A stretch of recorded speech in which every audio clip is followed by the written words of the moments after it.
Everybody, welcome back to the Mark Loeffler Experience. Today we're talking joint ventures. When I started, when you should start, how to do them, what they look like, how to structure them, all that good stuff, okay? What is a joint venture? A joint venture is simply a partnership, everybody. What makes a good partnership? A good partnership comes from two or more people getting together who have different skill sets. This should not be similar skill sets getting together. So this is two or more people of different skill sets getting together to go build something. So for instance, I have a particular skill set of acquiring real estate, renovating it to increase the value, and refinancing it or selling it for a profit. That's a particular skill set that I have. My partners, what skill set do they have? Well, typically they've made large sums of money, or they've made money, or they've had money to invest with me. And the other thing I have is I have the time to go out and put the deals together, find the deals, run the deals, property manage them, write the reports, work with the bookkeeper, work with the banks, work with the lawyers, do all that behind the scenes stuff. And really all they need to do is they show up and they write the check.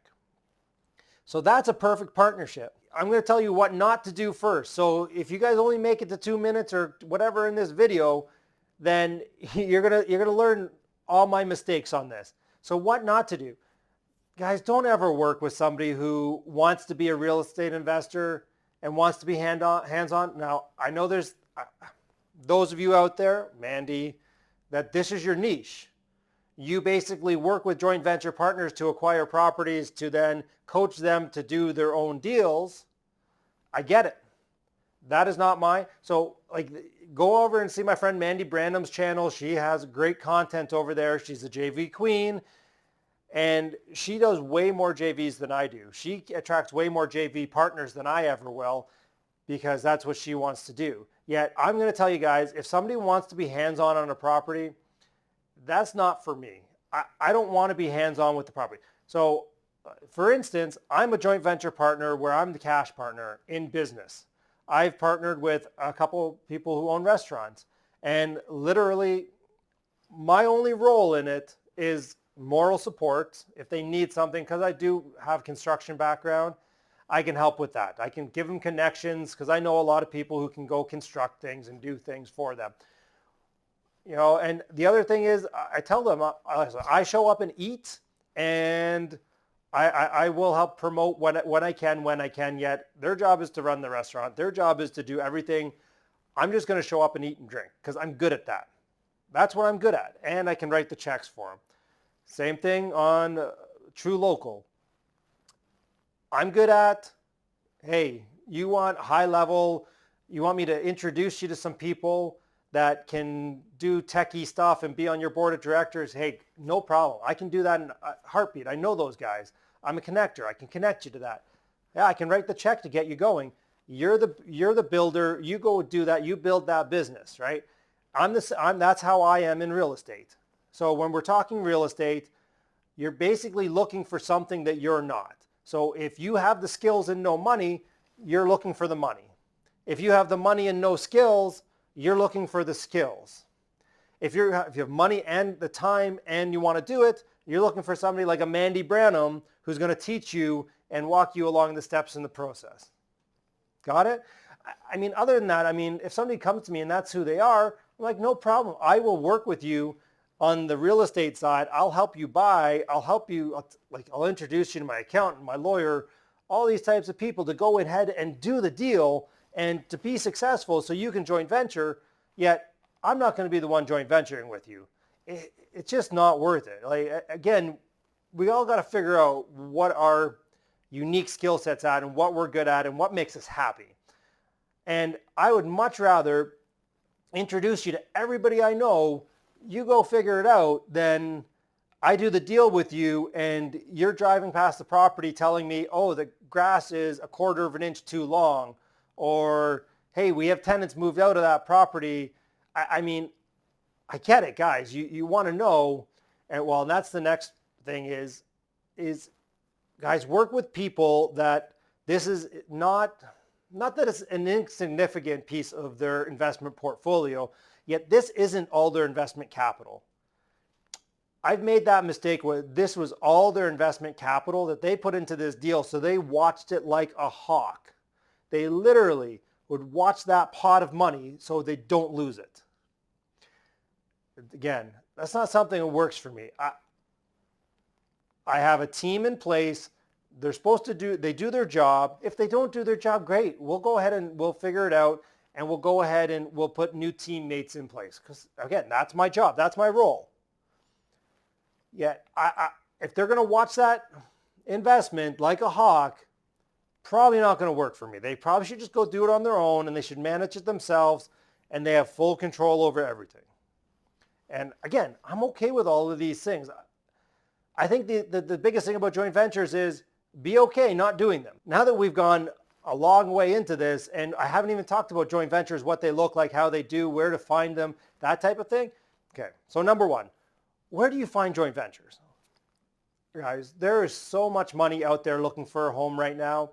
It is not funny. I know stock market's down a whole bunch. You know, people have lost value, like their house, like in their house, maybe. I kind of haven't seen that yet. Yet it could happen. I don't know, if in June we might be out of this and this video will be old by then. Yet here's the thing. There are tons of people sitting on a ton of money right now.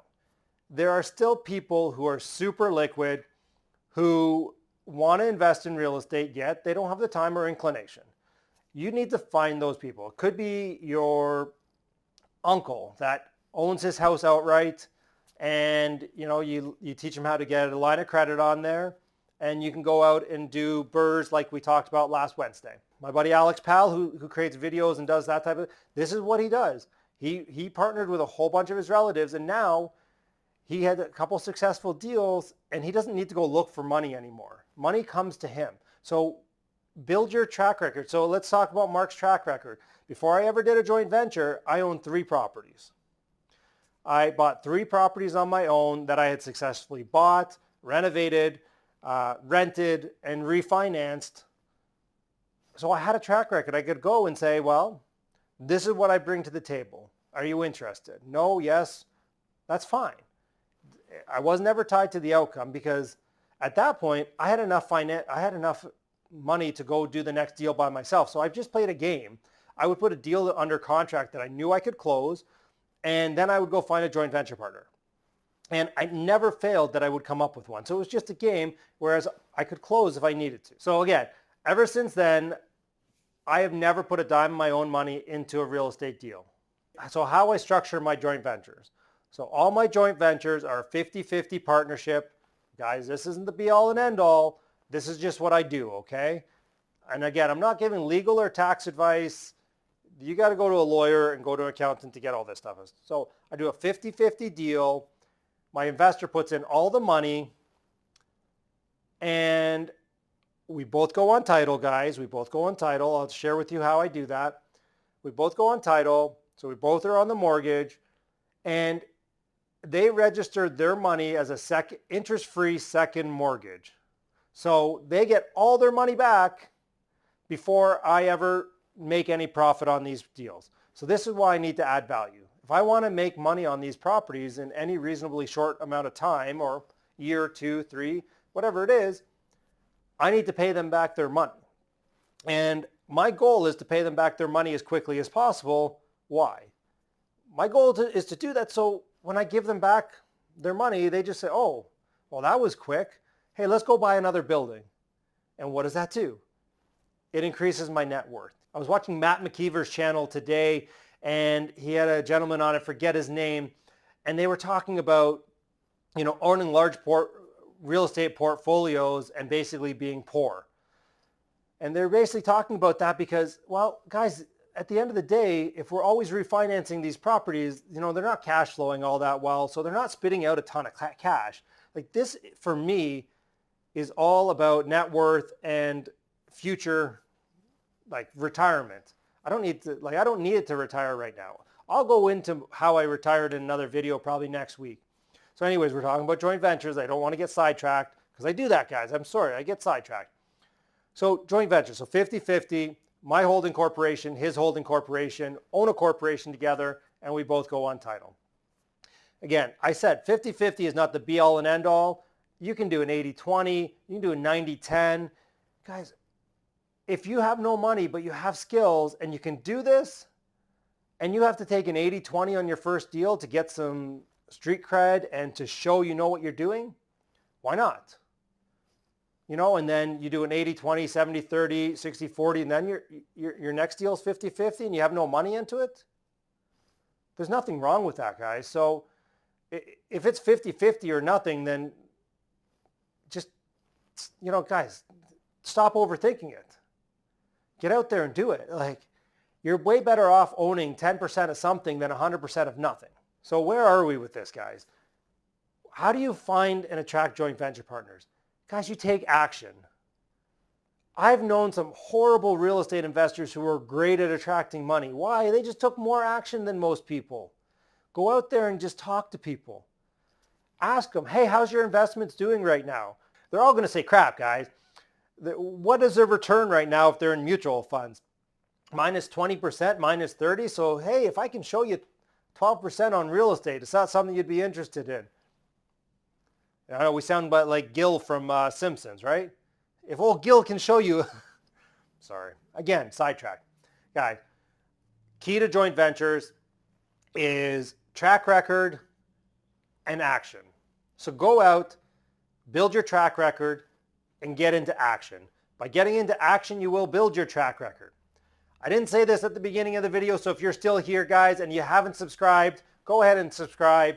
Smash that like button. Comment down below on other videos you'd like to see. Happy to do them, guys. Again, appreciate it. Help me get to 1,000 by the end of April. Thanks, guys. Have a great day.